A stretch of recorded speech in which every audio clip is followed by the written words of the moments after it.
Just a quick heads up before you dive into this inspiring and insightful conversation with Dan. There are some technical issues with the sound. You will notice that the sound is a little bit impeded in places. It's something that couldn't be resolved in the editing of this process, and I hope it will not ruin your listening.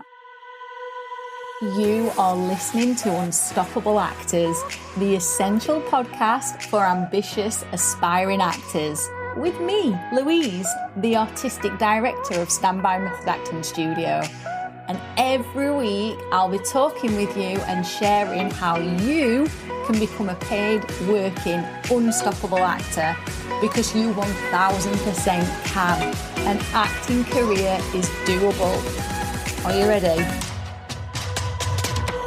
I'm so excited today to have Dan the writer from Divided Culture on the Unstoppable Actors podcast. So he is here today to talk about Toxic, which is shown in London, and what goes into creating a theatre show. And we're obviously going to be diving into all things auditions and rehearsals, so you guys can learn from the horse's mouth what it actually takes to get cast in these productions and what it's like from the writer's perspective as well. So I looked on your website this morning, and Divided Culture, for those who don't know of you, is a theatre company who work with actors from the North. I was so excited when I read that. So welcome to Unstoppable Actors, Dan. It's so nice to have you here. Thank you so much, Louise. It's really, really great to be here. Thank you for having me. You are welcome. So firstly, let's go right back to the beginning then. How did you even get into writing, and what is it about this medium, this art, that you really, really love? So I've always kind of had an interest with creating stories. I'd probably say from teenage years, really, being realistic. Unfortunately, it's not one of those stories where, as soon as I was able to pick up a pen, I was writing and stuff. But I think from early teenage years, I'd always been obsessed with TV and film, and always kind of had the ambition to want to go into that kind of industry. But yeah, through teenage years, I kind of started to write more kind of short story type of form. I think that's just the most accessible thing. Also tried to be a songwriter in a couple of very unsuccessful teenage bands, and realised that that's much harder crack than you think it is. Even though it's quite short form in comparison to scripts or prose pieces, it's really, really hard. So the interest peaked there, and then I went to university to study creative writing. So I went to Salford in 2016 now, which is scary to think it was that long ago. And that kind of gave an insight into all the different kind of paths you can take into having a career in writing. And also as well, I should mention, because I think I wouldn't want to give an unrealistic expectation to people, that there's careers in writing outside of the creative industries, of course. So you have like a load of marketing opportunities or comms work and stuff as well. So yeah, I did the creative writing course and also did a creative writing MA. And I'm absolutely fascinated by creating other worlds. I mean, I think a lot of my writing to date and the writing kind of themes that interest me are very grounded in reality. I'm not as much of a kind of sci-fi or kind of fantasy lover. So for me, those experiences of the everyday translate easier into writing. And I think I lend myself quite well to the realism of dialogue, and things like that. So I mean, going to Toxic, I suppose Toxic was like a really kind of unexpected turn for my writing, kind of, if I can call it a career at that point, maybe just a hobby, because I was writing short stories. I then self-published a novel, which was crap, like absolutely crap. On reflection, while I was in university, and I'm not even going to plug it because I would never want anyone to read it. But so I self-published that, and that was very much the kind of route that I thought I was going to go down. And then I did a playwriting introduction to playwriting module at the university with Mike Heath, who's a really great kind of local playwright in Salford, and it just completely changed the game for me. It tapped into something that I'd always liked about TV and film kind of formats and the pace of a script. So yeah, I've probably jumped a few steps ahead there by talking about toxic and stuff. But yeah, writing's always been fascinating to me, and I feel like it lends itself well to my skills and vice versa. And from that point, especially university, I've just never looked back. I'm really interested in these songs that you wrote, but I'm not going to go there. You don't want to hear them. Trust me. Well, so you've done quite a lot then to really explore your writing skills. So I guess what I'm interested in as well, just because Toxic is such an intense play, just from having coached Patrick on little pieces of it, do you feel like you write from experience, from things that you know, or like where do you take your inspiration from? Yeah, it's funny that, because there is that age kind of old adage in writing, especially, which is like, write what you know. And I battle with that, and I don't quite know where I sit on the side of the fence. But Toxic as an isolated kind of piece, definitely from experience, not necessarily my own. I mean, it's all around men's mental health and kind of two best friends, if you like, that are both having their own kind of unique struggles. But that's not from my personal experience of battling with mental health issues. However, I have a lot of friends, people that I've known, my whole life, who have battled. And I suppose some of the more kind of subtext experiences of being a man and the expectations of how you deal with emotions and things, definitely through personal experience. Yeah, because I think that's how we're all raised. I mean, I would say that I'm not the archetypal alpha male, which will come as a surprise to nobody who knows me.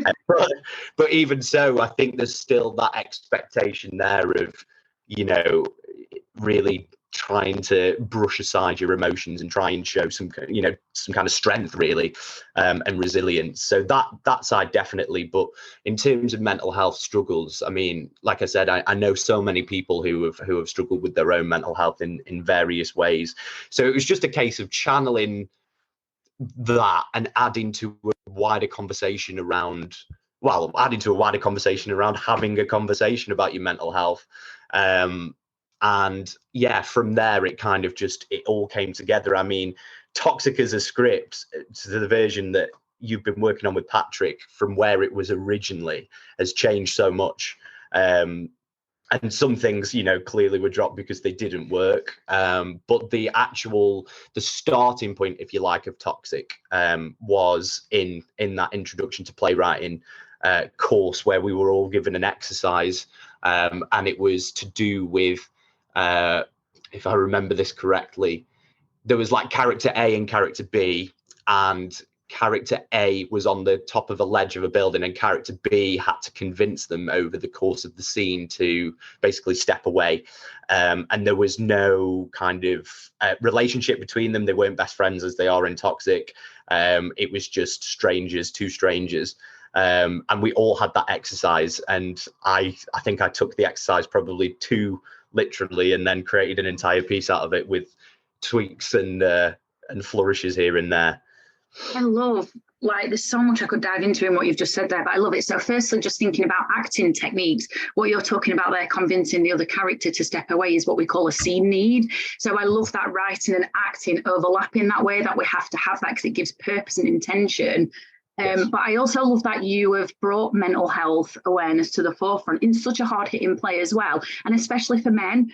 I personally have got a cousin did have a cousin who committed suicide, and I don't think it's spoken about enough, and I think it's very brave and courageous to bring this to the table. I mean, do you have like a personal passion around mental health? I know you've said you've not struggled with it yourself, per se. But... Yeah, definitely. And I think... And I'm so sorry to hear as well about your cousin, and thank you for sharing that with me as well. And it is the experience of a lot of people that I'm friends with and that I know. And I've never struggled, kind of severely with mental health, but I've of course had episodes of kind of battling some kind of anxiety or stress and things like that. But I'm absolutely a champion of mental health, and I think in my writing in general, what I'm trying to do is in the medium of through theatre is try and demonstrate that theatre can have a very active voice in society with like really pressing societal issues, like, you know, mental health, obviously, and toxic. It's something that can never be spoken about enough. That's what I would personally say, or discussed enough, or challenged enough, or explored enough. I think we've got better as a society, but, you know, you only need to look at the statistics to see that we're still on around 3/4 of all UK suicides being men. So it's something that can never be given enough provision or enough thought, as far as I'm concerned. And I'm definitely a champion of getting issues like that to the forefront, but also in a creative way as well. I think we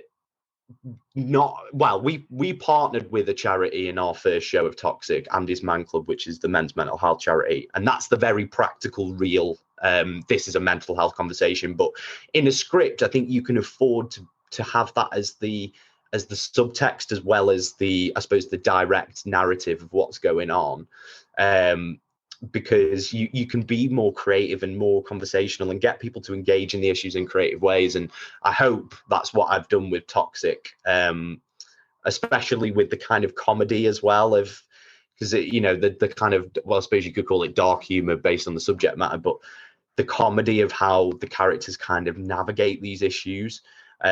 Which was really, you know, I'm not trying to get a little meta here, but as a man, I actually started to psychoanalyze myself a little bit and say, it's funny that I've gone for comedy as quite a big strand in this play, not just because of like giving a quite dark play light relief, but because I'm a man and I'm navigating these things too. And a lot of the time, the first port of call for navigating serious issues is kind of trying to be funny and like brushing it off. And I was just thinking, I don't know if I'm kind of Freuding myself here, but yeah, like I absolutely, I think I'm absolutely a champion of issues like this, but also just finding a way to kind of embed it into the foundation of a script which kind of works with the issues but doesn't directly put them on the nose and say, you know, this is what it is. I don't want to be preachy, effectively, is what I'm saying. Yeah. I want it to kind of be a very well balanced, well thought out exploration of the issue. So I guess I want to come to Divided Culture then, because obviously you're a relatively new theatre company, and like, do you have a mission with the company that to sort of like tackle these kind of issues? Because the name itself, Divided Culture, is very thought-provoking. Yeah, definitely. So me and Connor, who's the artistic director, personally, before we set up the company, both had very, very similar values around Northern artists. Unfortunately, we think that the industry is London centric to a massive degree, and that's not to say that there is absolutely no value in going to London to do, you know, to pursue a creative career. But what we want to do as a company, and our kind of main goal, if you like, is to give kind of provision artistically in the north, so people don't feel like they have to go to London. And if they want to, that's absolutely their choice. We're not saying that's wrong. We're just saying that we don't want people to feel like they have to go there to pursue artistic opportunities. Obviously, it's very early days, so we're not kind of at the level where we can give that on a wide scale. But what we have started to do in our first year, like really hit the ground running and give Northern artists a platform in our shows. We also work exclusively with like new writing as well. Most of it has been in-house so far, but we are looking to kind of branch out and work with Northern writers too. And it's all around just giving, you know, Northern artists a voice and a platform, really. You know, too many times you see, for example, you know, if there's a show on in Sheffield, that they'll bring people up from London to audition, or even held the auditions in London. So to us, we're just trying to literally in our name address the divide, and yeah, give Northern artists a voice and a platform. I think the North is so underutilized and so underappreciated in terms of the absolute powerhouse talent that it has. So yeah, we're trying to just give them something closer to home, I guess.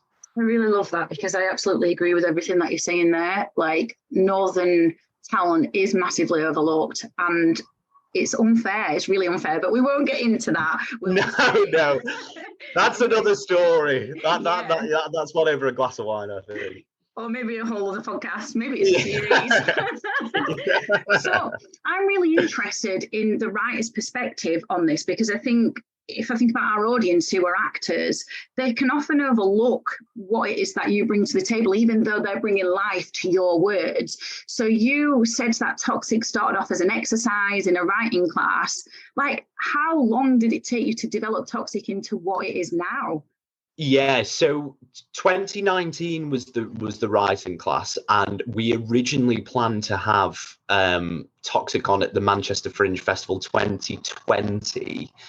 So early 2019 to 2020. So around about a year and a half, just underneath, was the version of the script that we were going to head into at that festival. And then obviously COVID happened.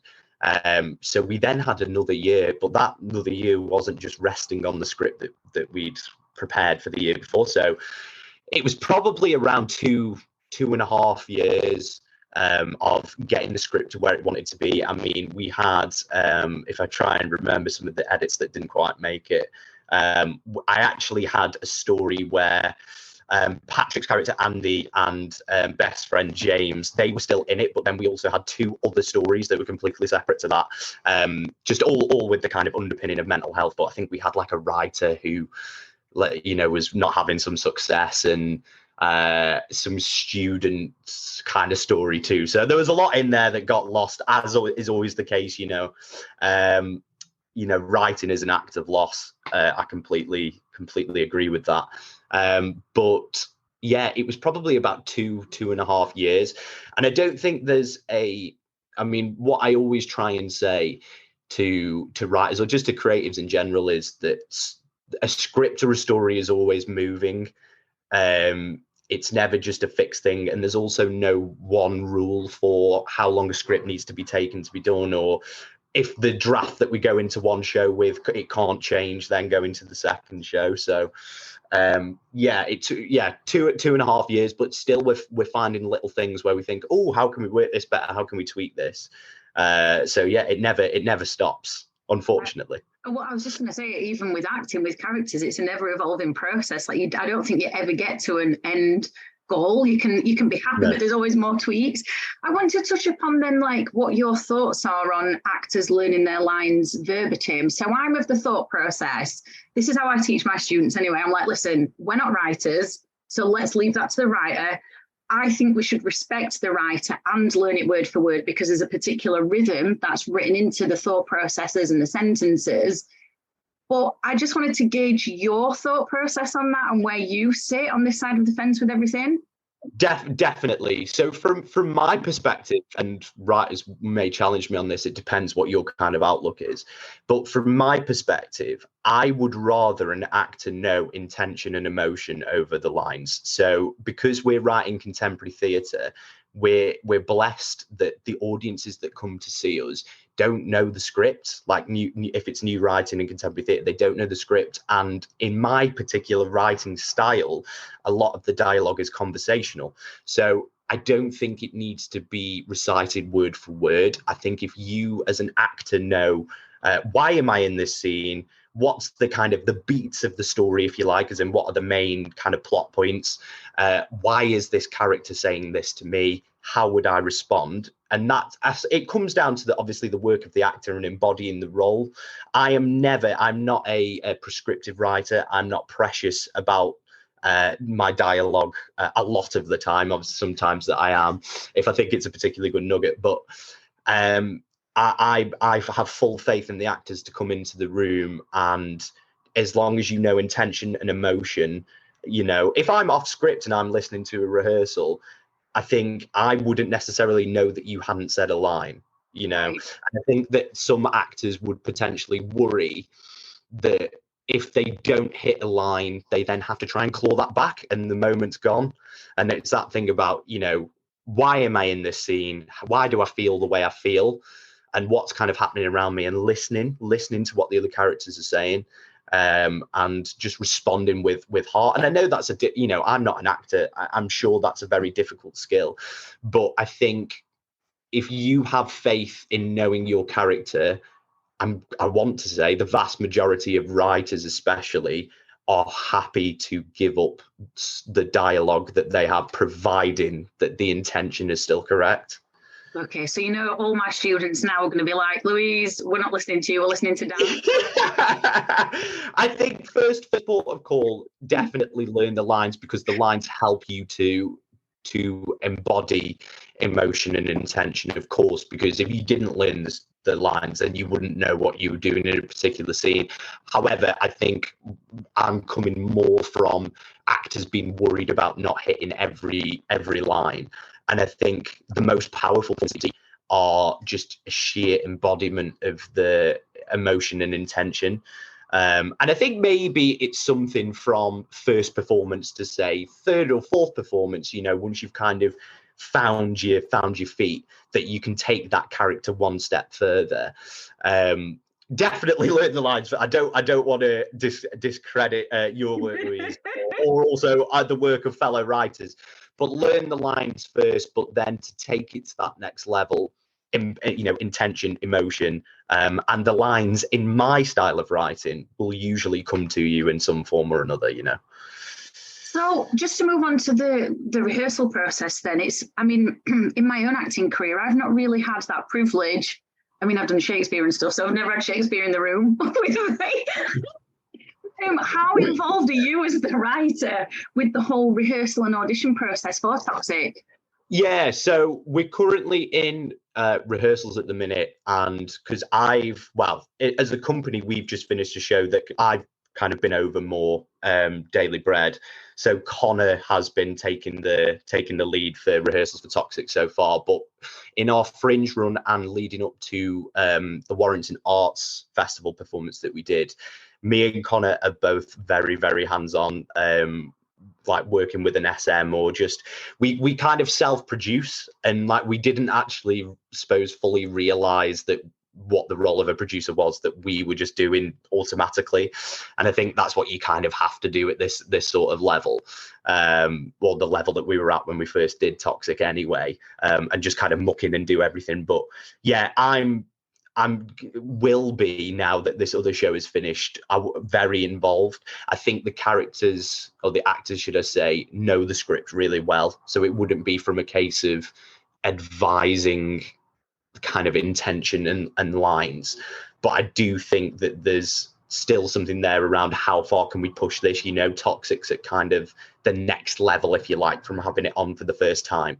So that's down to me, that's down to Connor as a director, and it's down to the actors to kind of have conversations around, okay, how can we push this, or this didn't work quite as well the first time, or this didn't quite land, so how can we tweak and push this. But me and Connor just generally are big grafters, so we're always kind of busy doing something in the rehearsal room. And you also want it to be collaborative, and you want to see the process through, if you like. Even though as a writer I'm handing over my script in some regards, once the writing's kind of finished for that point, I still want to be involved in the kind of, how's it looking in the rehearsal room, how are they running this. But Connor's absolutely fantastic, and together I think we get the job done. I was just going to say, how does that feel as a writer, handing over it's essentially your baby? Yeah, definitely. In the hands of the actors, like, how does that feel? Yeah, it's something that I think you still always, I still always have the fear slightly, but the learn in writing workshops, whether it's to do with the actual script itself or handing it over, is never be precious. You've got to, even in the drafting process, you've got to give it to other people to read. So it's that thing of letting go of the baby in a way. And it's the same when it comes to a rehearsal room, because, at the end of the day, these are fantastic creatives, professional actors, professional director. So having faith in their abilities and making it collaborative too, because I think if I was not handing it over, or I was being very precious, you kind of suffer tunnel vision, and maybe something that I thought really worked as a plot point doesn't work at all. And that I would rather know that in a rehearsal room than know that when it comes to putting the show on. But no, I absolutely love collaboration. I love working with, directors, actors, techies, SMs, to bring my show to life. And without those people, my stories would only exist in ink, So no, I absolutely, still get the little flutters of anxiety here and there, like a table read or something. But no, I love handing over and working with other people, and seeing actors find the joy or the hardship, or making me cry about with my own lines, and using them against me. But no, I absolutely love the element of collaboration.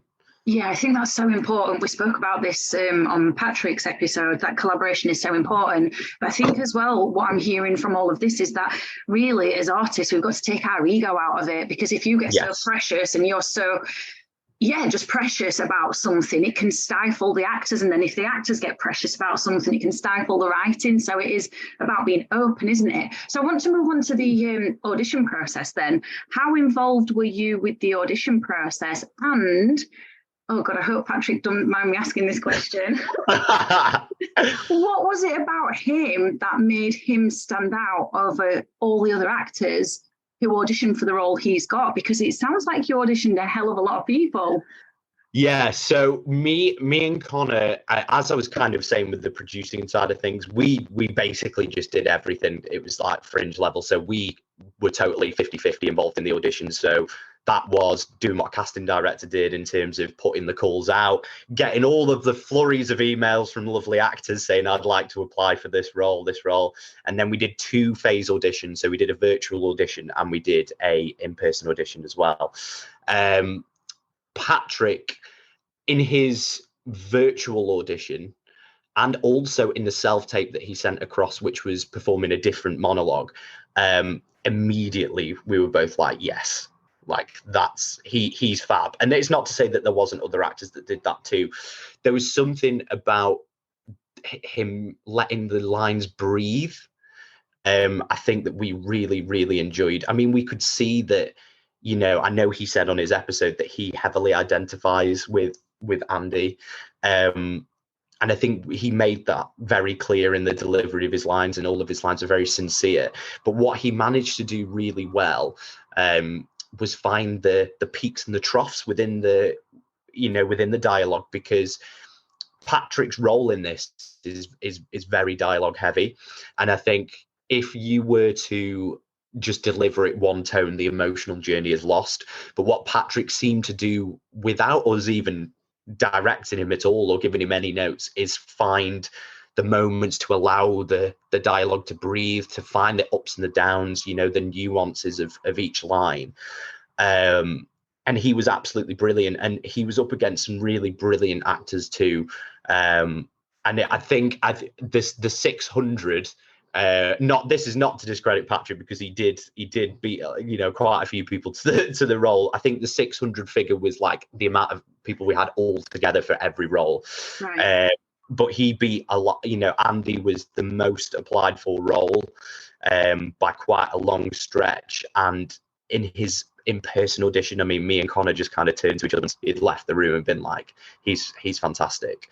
And it's just that thing of temperament of, we had complete faith in him, knowing what was coming next, knowing how to deliver those lines. And I suppose that's something that we can't necessarily coach in the audition room, which is composing yourself and just knowing exactly what the intention or the overall kind of the overall intention of a scene it actually is. Like he just knew it. He completely knew it. He took his time. He was very composed, very engaged. He was just fantastic. He was so good. I love that. I think it's so interesting as well for actors to hear this from your perspective. And I guess I want to ask you, because you are a writer, do you, and I hope this question makes sense because it makes sense in my head, do you want to be able to hear the lines when an actor's delivering them, your lines that you've written, or is it that you want to, how do I word this, get lost in their performance and forget that you've written it. Does that make sense? Yeah, it does. It does. So I think if you can do the latter, so if you can make us feel in an audition process, or just me, so engrossed in your performance that I forget that I've had anything to do with it in a way, that is amazing. But it is a skill. That's not something naturally that comes every time. I think what I would say is I'm not sitting there with a script kind of listening to you and looking at each line and going, oh, they missed that little bit. I think if you are, like I said, engaged enough in the text, I wouldn't notice that at all.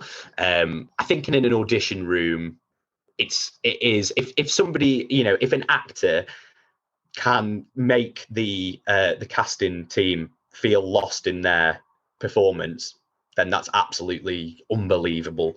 But I think realistically, as I've said before, if you know your intention, you know the beats of the particular extract of text you're going to read, then that's fabulous. And we would never, I mean, me and Connor's approach anyway is that we would never penalize for skipping a line or anything like that. We just want to have the best sense of you and your approach to the text as well.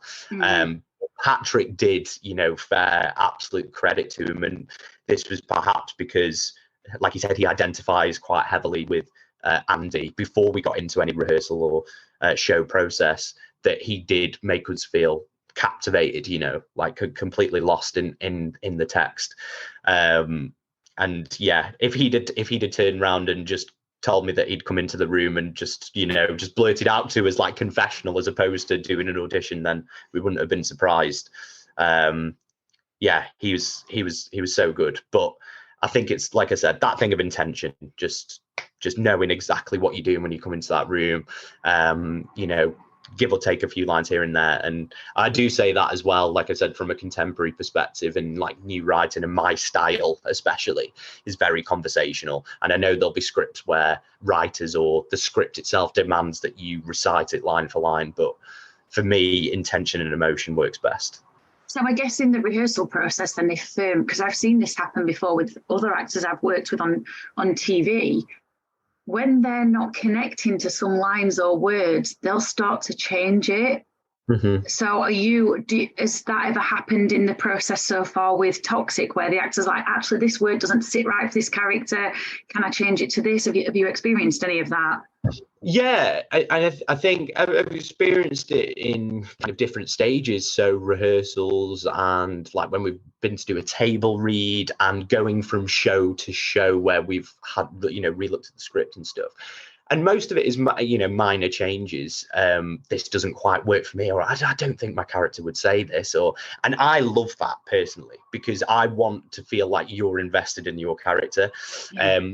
To be honest, like I would personally struggle if an actor didn't give me any notes at all, just because I want you to. And even if I say no, I actually think it's this.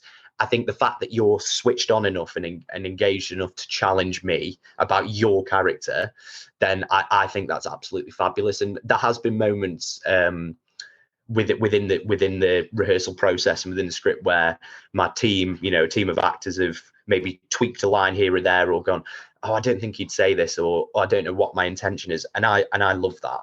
I love that process. But I think luckily with this particular script, because it was quite long in the making and went through quite a few drafts, I think the script was probably a really kind of good point where there was only minor tweaks. And I suppose with like more newer writing or going towards your first show, there would be more maybe scene tweaks or like wider kind of changes that you need to make. But yeah, I love it when an actor does that, showing that you're engaged, challenge me. And even if I say no, or even if I say, I don't think you've got the intention quite right here, it shows that you're involved in your character, Yeah, I love that. I think, like, as actors, we have to get involved in it. Otherwise, what are we doing it for? Yeah, and it's that thing of wanting to as well. And I think I suppose this comes from the perspective and the experience where we're creating and where I'm at as a writer. But you've got to enjoy the process because you're not really getting that much out of it at this kind of level. I mean, as soon as we're at the level where we can walk onto, a Hollywood set and just, sign on the dotted line, come and do my job and then go away again, that would be great. But we're not. We're at the stage, especially with our company, where we're getting new writing and new stories off the ground. And I feel like I want my team to really enjoy and be involved in the process. It only strengthens the work itself. So yeah, that's my philosophy anyway. I love it. And it must be such a privilege for those actors working with you to be able to have the writer in the room, because it's not often that happens, especially with like older pieces of writing. So yes. I guess, what would you really want actors to know about the writing process that could really help them enhance their own creativity? I would definitely say kind of what I touched on around the point that a text is always moving, and I want actors to approach a text as if it could always be tweaked or changed. And I'm not saying that's, with Shakespeare and things, it's hard to do, especially if the writer isn't necessarily about anymore. But to have that thing of nothing is ever fixed, and your interpretation is valid, even if it's not the thing that works on that particular project. From a writing point of view, it was the most essential lesson I ever learned. I think it was Mark Ravenhill that said, I think he was talking somewhere, he did a great podcast around writing notes and writing plays. And he was saying that when you're in school, you don't ever realize that when you're reading Shakespeare or you're reading, and anything really, the older, like kind of Victorian texts and stuff, that they went through a draft process. Like you always just see them as the finished product. And it's that thing of a text is always moving. And from an actor's perspective, I would want my actors to always feel like they could challenge, like we said, and to go, oh yeah, okay, but I think that this character might do this now. It's just that thing of engagement and feeling like you're a part of the room. Yeah. So that's that. Yeah, I would always say that actors that I work with, I would want them to feel as if they could input into a different take, or what about if we explored this part of the script more? Because in a standard 90-minute script, there's so much to unpack. There's so many different dynamics that you can explore. So it's just that thing of always feel like you can never settle on a character. And this is coming back to Patrick and the work that he's doing with you right now. Patrick did so well in the first shows of Toxic that he could have just gone, I don't need to really do any more work on this anymore. I've got it. That's great. I did well. But the fact that he's still investing and still putting time into really exploring the character further, to me, is that's absolutely amazing, because there's always different places that you can take it, and there's always ways that you can improve. So it's just that thing of being on your feet and thinking, okay, how can I take this even further next time? How can I really delve even deeper into the character? So yeah, I think just always moving, just always be moving, always think that, what can come next, never just settle on something that you've done work-wise. There's always something else you can do, and that's the same for a writer's perspective as well. Yeah, I love that, and I can see why you and Patrick and Divided Cultural work together so well, because when he's invested a lot of money coming back to work with me on this role.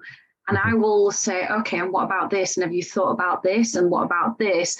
And he's like, yeah. And you can see his cogs turning, and he's like, yes, that's food for thought. Yeah. And then he'll go away and he'll do all the research on the things that I've asked him to research. I'm like, I don't think you're quite connecting to that little bit there. It doesn't seem authentic to me. Like, can you go away and research? And he's like, oh my God. Yeah. So it's really lovely that you can see that collaborative process just from talking to you now and working with Patrick. Can you give us any little teasers about Toxic then? Tell us a bit of, what it's about, the story. Of course, yeah. So it's all around men's mental health, and it follows two best friends, Andy and James, and their kind of unique struggles. Andy's husband has left him, and it's kind of left open-ended as to why he's gone. And he really suffers with his mental health. And James is the kind of like manly man, uses gags to kind of get by, and he's really kind of struggling to see how Andy, how we can help Andy, because he doesn't have the tools to as a man to, you know, really discuss mental health and stuff. And yeah, it basically follows their relationship as friends and how difficult it is to navigate those issues and have those really frank and serious conversations. So Andy kind of really spirals. And then you'll have to see sort of what happens towards the end around the dynamics of that. But we also have Andy's nephew, Patrick, confusingly called Patrick, who turns up as well. And we also have James's football friend, and that's not a reference to the In-Betweeners, who I suppose on the spectrum of manhood is probably at the extreme end of being very masculine and, you know, talking about your feelings is for wusses, that kind of thing. So it's all in our 4 characters. We kind of have the spectrum of manhood, if you like, and we see the seesaw kind of tip towards the middle and the end. But we got, you know, we did so well in our first run. We got 2 awards. We got the Right for the Stage award, and we got an Offest award for Outstanding Fringe Theatre. We got 2 awards. Yeah, we did really, really well, which was great for me, and probably a little bit of an unrealistic introduction into writing and it doing well there. And we also got 2 award nominations as well, and loads of really good reviews. So we're so excited to bring Toxic to the Golden Goose from the 2nd to 6th of May. It's our, you know, London debut of the show. We're in an even better place than we were when we won the awards, as far as I'm concerned. We've had a new actor come in to play one of the supporting roles. Well, 2 actually since the first run, but we had Tommy, who's playing Camo in Warrington. So we're really energized. We're trying to take the show to the next level. So yeah, I would, if people are around, if they want to come and support some new writing, have some kind of frank conversations around mental health, but also have a good time. You know, there's a lot of comedy in there. I surprised myself when we did Manchester Fringe how much people were laughing along as well. And yeah, just to come and engage with new writing and support Northern artists. I definitely think, like everybody listening, well, that's if you're in the UK, you should come and watch Toxic, because we've got a lot of listeners around the world as well. So where can people get tickets from then if they want to come and see this? Yeah, so they can come and get them from our website, which is www.dividedcultureco.co.uk. We can also get them on our social media, on Instagram, Divided Culture Co, on Twitter, Divided Culture _ Facebook, just Divided Culture Co again. All the links to the tickets are there in our bio. And you can also get them on the Golden Goose website as well. How exciting. And just to finish up then, do you have like a bigger mission with Toxic? If you wanted somebody to take something away from it, what would that be? It's okay to talk, I suppose, would be mine. You're not going to necessarily get everything right, and you're not going to necessarily say the most effective or constructive thing that you can, but let's have open conversation around these issues, warts and all. Yes, I'm always here for a what's and all conversation. Yeah. Love it. Well, Dan, thank you so much. It's been absolutely lovely to have you on the Unstoppable Actors podcast. And everybody, go and check out the links, which are underneath in the description, and go and get your tickets for Toxic. Thank you. Thank you so much. You're welcome. I have absolutely loved hanging out with you, and I really hope you enjoyed this episode of Unstoppable Actors, the essential podcast for ambitious, aspiring actors. Now, if you did, I'd really love you to subscribe so you never miss an episode, and leave a review. And if you would like weekly injections of inspiration, you'd like mini method acting challenges to keep you making progress with your dreams, come and join the most supportive acting community online by clicking the link in the notes to help you become an unstoppable actor.